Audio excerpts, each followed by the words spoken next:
The notion that most Israelis don't agree with Netanyahu is a fucking ridiculous propaganda point that has been brought up over and over again. Are there Israeli Jews that are protesting against Benjamin Netanyahu? Absolutely, there are. But there are also polls that are conducted with regular frequency.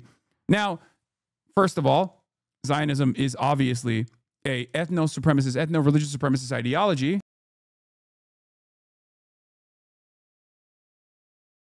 Anyway, there's also a new Guardian post. The Gaza family torn apart by IDF snipers from Chicago and Munich. I'm going to talk about this as well. This is another big story. Okay. This is one of the most insane things.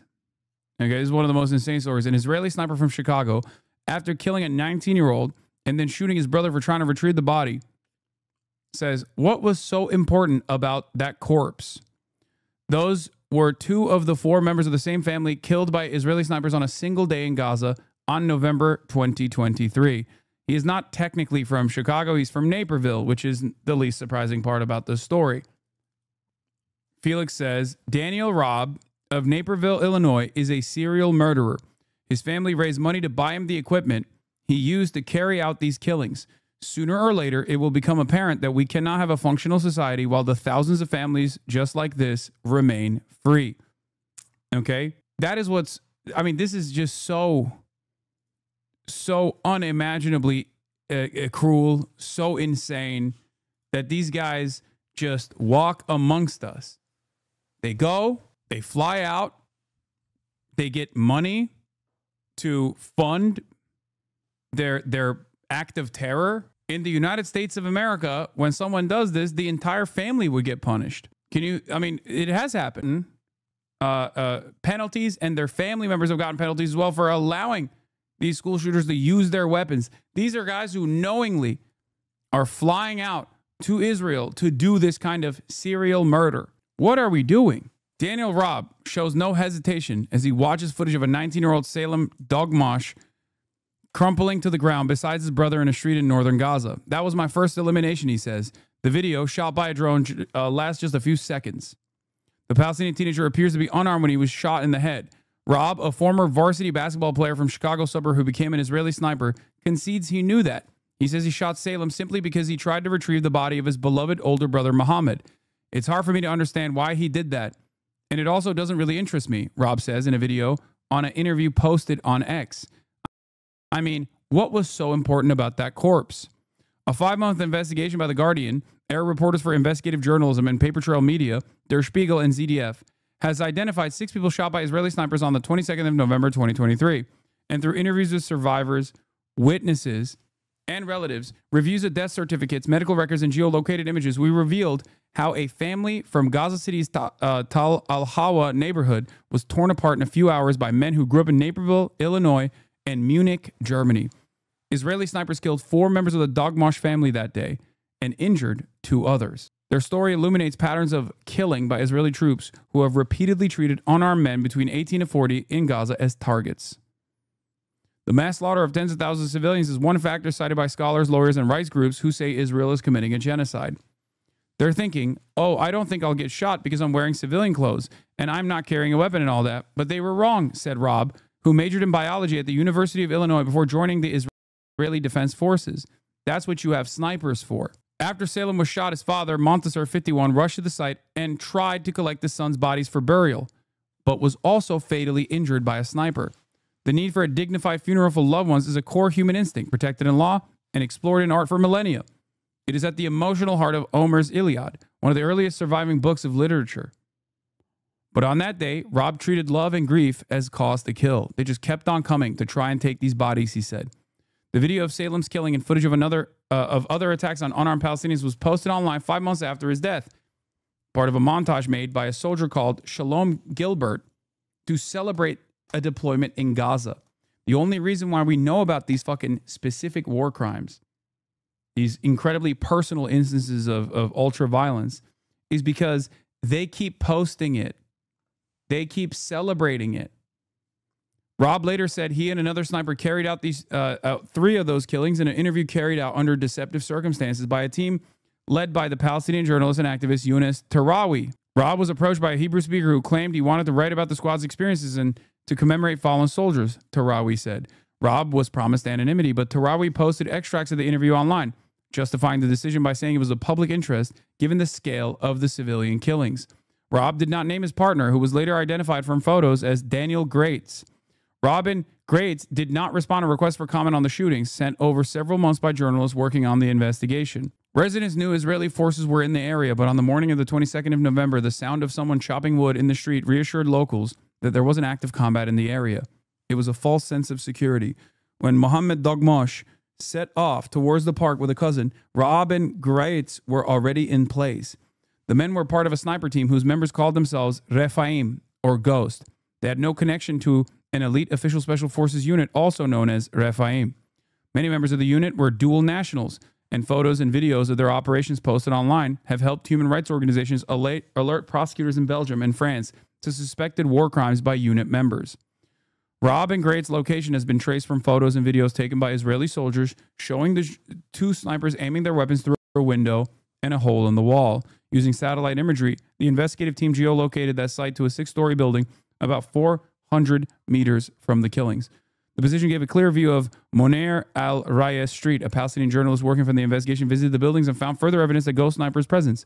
Graffiti showing the number 9 with devil's horns and a tail, the squad's unofficial logo. The reporter who also interviewed the Dogmosh family asked not to be named because Israel has killed at least 189 journalists in Gaza. A quote from this psychopath. Oh yeah, there's the other thing. So other journalists went and found Daniel Robb and his posts. I looked up Daniel Robb and found this weepy post about him from one of Israel's top Hasbarists, Hillel Fold. The world is beginning to understand the supernatural heroism of the Jewish people. This is a picture of Nina Robb and her brother Daniel being reunited after 3 weeks since the first day of the war. Daniel's an elite IDF unit and was called up on the first day of the war, as his unit was one of the first to save as many innocent lives as possible and exterminate the barbaric terrorists. Daniel and Nina are the grandchildren of Holocaust survivors who survived Auschwitz. And though Daniel is a lone soldier from the U.S. and the rest of his family is abroad, his sister got to visit him on base as his unit was preparing to go into Gaza. The world is beginning to understand the supernatural heroism of the Jewish people. Incredible, weepy, genocidal bullshit. If you look up Daniel Robb, you can find endless stories of him being a Barry Weiss-esque bad actor, calling everything from pro-Palestine protests to college professors inherently and virulently anti-Semitic. I'm the president of students supporting Israel down on campus, explains Daniel Robb, a 21-year-old who was about to graduate from the University of Illinois and was one of the organizers of the pro-Israel rally. While he describes Jewish life at the University of Illinois as thriving, over the years he's been harassed for being Jewish on several occasions. My freshman year, I had my mezuzah ripped off my dorm room floor, Robb recalls. Here's another line.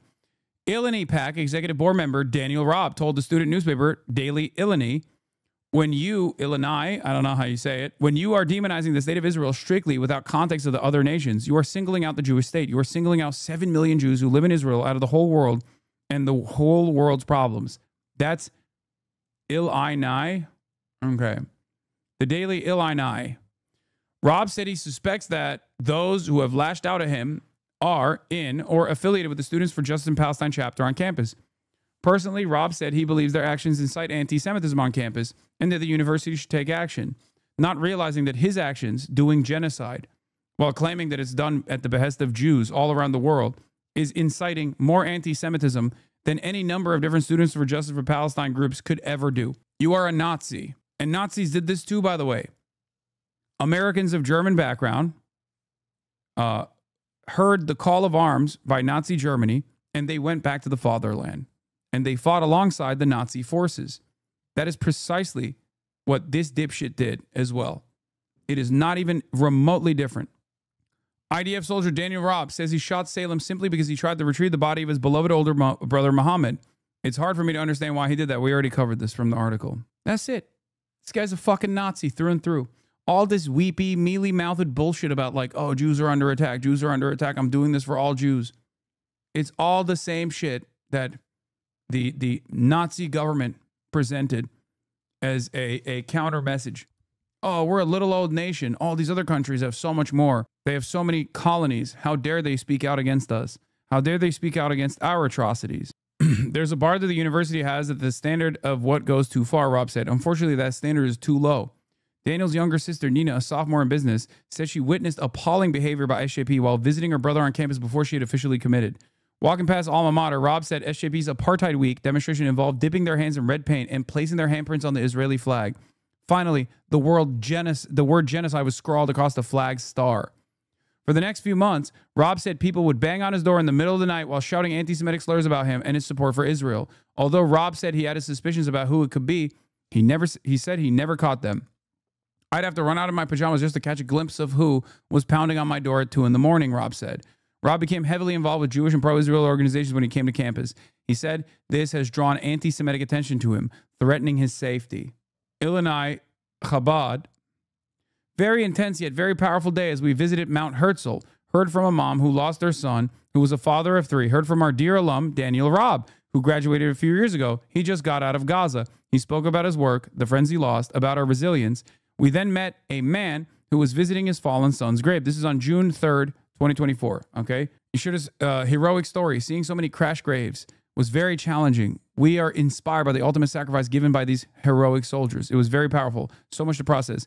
M. Israel Chai. I can be a Christian, democratic socialist, believing Israel is committing a genocide while still rejecting that Zionism is fascism. Zionism is a movement that advocates for Jewish self-determination and a homeland in response to the authoritarian ultranationalism, suppression of dissent, and imperial conquest, which isn't the same as Zionism. I love that you described what fascism is, and then it literally fits the purpose of what Israel is doing, okay? And the guiding principle is Zionism. Just masquerading under this like fake wishy-washy bullshit like Zionism is not the same. You're a fucking idiot, okay? I don't give a shit what your fucking background is. It's not different. Then explain to me why it's different. Explain to me why it's different then, okay? What are you holding on to? Explain to me at what point throughout Israel's history where this isn't what has happened. The only reason why you hold on to this fucking Netanyahu's a fascist, not Zionism. Oh, that's interesting. So Netanyahu's main opposition probably didn't celebrate the brave Israeli soldiers bombing Doha today then, right? Considering that there is some real opposition against Benjamin Netanyahu, don't you think?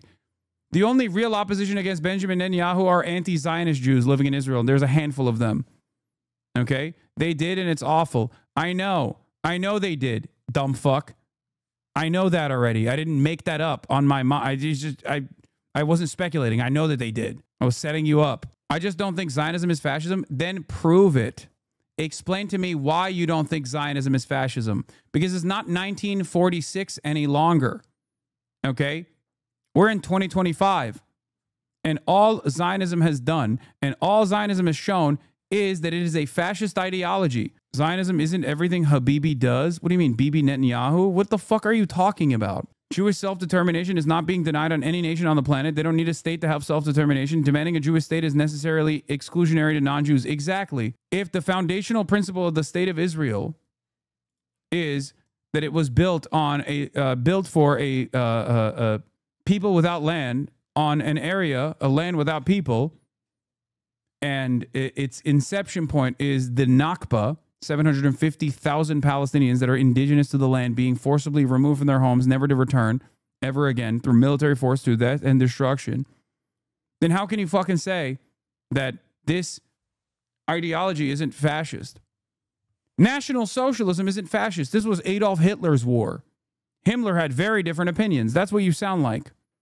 Okay? That's it. And it's additionally funny that you're not even Jewish and trying to defend this position. Okay? So you didn't even get the fucking downloaded social conditioning growing up amongst Zionist groups. You didn't even get this fucking education. Jews and Netanyahu are different. Yeah, no shit. First of all, Jews and Netanyahu are different is fucking stupid. Jews and Israel is different, okay? It's not Netanyahu that's different than the Jews. Israel, okay? Israel. Zionism and Judaism is different. Why the fuck are you trying to, as a Christian, describe this to a bunch of anti-Zionist Jews in this chat too, by the way? Not just me. Oh, God, the audacity of a fucking Angloid Christian. Oh, my Lord, dude. Oh, my fucking Lord. Holy moly. Perhaps I just know a little bit more about this issue than you do. Most Israelis don't agree with Netanyahu. No, the fuck they don't. No, the fuck they don't. See, this is where you're wrong. They do not. That is not true. The notion that most Israelis don't agree with Netanyahu is a fucking ridiculous propaganda point that has been brought up over and over again. Are there Israeli Jews that are protesting against Benjamin Netanyahu? Absolutely, there are. But there are also polls that are conducted with regular frequency. Now, first of all, Zionism is obviously a ethno-supremacist, ethno-religious supremacist ideology. And here is the first inclination that it is an ethno-religious supremacist ideology that is exterminationist in principle. Israel's own demographic categorization inside of Israel is Jew or Arab. That means if you are not Jewish, then you are classified as Arab. The reason why I'm bringing this up is because I'm about to give you the polls. Because there is opposition in Israel to from Palestinian citizens of Israel that are the non-Jewish citizens with Israeli citizenship. There's opposition towards Benjamin Netanyahu in loud numbers and broad numbers, even though they're second-class citizens in Israeli society regardless. But as far as the opposition from Jews in Israel, there is no opposition to what is going on in Gaza. As a matter of fact, people are routinely polled on this matter. And Jews in Israel have consistently stated that they think Israel is either not going far enough or doing just the right amount of violence. When asked about polls on starvation in Gaza, Israeli Jews said, or 76% of Israeli Jews said, that there are no innocent people in Gaza, or this was in August 26, 2025. There's another poll that came out where 79% of Israeli Jews believe that the starvation was valid. Jesus fucking Christ, man, your entire stream has become yelling at chatters. Don't you think that this is an important point of contention to address? Don't you think that this is a fairly important point to address, considering that there's a lot of, it's a common misunderstanding, if not being deliberately pushed? What am I supposed to do when someone is saying something that is so completely wrong? They are actively protesting against them. Okay, what do you say to this? According to a new survey, 76% of Jewish Israelis believe that there are no innocent people in Gaza. What do you say to that? 65% of Jewish Israelis think that as long as the IDF controls Gaza, it isn't Israel's responsibility to provide humanitarian aid to the residents. What do you think about that? As a Christian, I didn't know that I was misinformed. Yeah, exactly. So maybe don't come in here and offer this kind of fucking, ridiculous counter without investigating it a little bit further. The people are protesting Benjamin Netanyahu because Benjamin Netanyahu has made no initiative to actually bring back the hostages. They do not care about the death and destruction in Gaza. They do not care about the ethnic cleansing of Gazans. They do not care about the ethnic cleansing of Palestinians in general. Their disagreements are no different than Yair Lapid stating, oh, I'm in opposition to Benjamin Netanyahu, and then consistently celebrating everything that he does. So how does an entire society get to this point? How does an entire society get to this point? Zionism. Because Zionism is an ethno-religious supremacist ideology. So what's the difference between Jews and Zionism? Are you saying all Jews are fascist? No, I'm saying Zionists are fascist. Okay? Not all Jews are Zionist. But because there is so much muddying of the water in terms of what Zionism is, what it implies, do you care about Israel as a Jew, all this bullshit, and there's so much muddying of the water between Jews and Zionism that immediately people go, wait a minute, oh, I don't understand. Zionism is a fascist ideology.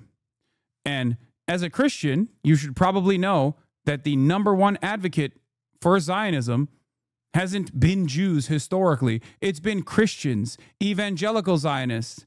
Evangelical Zionists far outnumber the number of Jews overall. Not just Zionist Jews, but Jews as a whole. Evangelical Zionists have tremendous amounts of influence over the government as well. Evangelical Christians have tremendous amount of influence, outsized influence over the American government because of the Republican Party.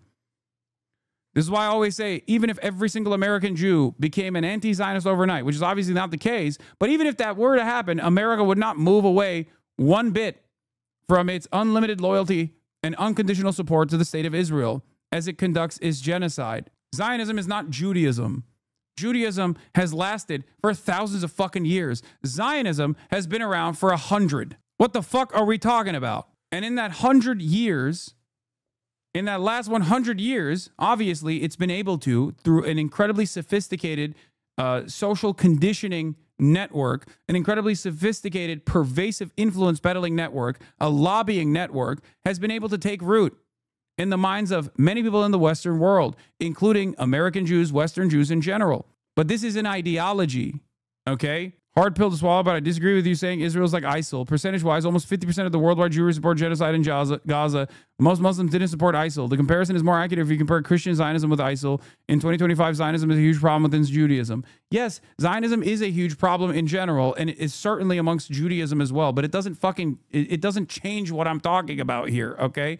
It doesn't change what I'm talking about at all. As a matter of fact, the counter argument that you just brought up is one that I use all the time. When I hear American Jews say that they love Israel and that Judaism is Zionism is a phenomenally important part of Judaism, what do I always say? It's like if Muslims in the Western world were running around saying ISIS is actually awesome. It's doing it for Islam, and you're Islamophobic for fucking criticizing ISIS. That's my argument.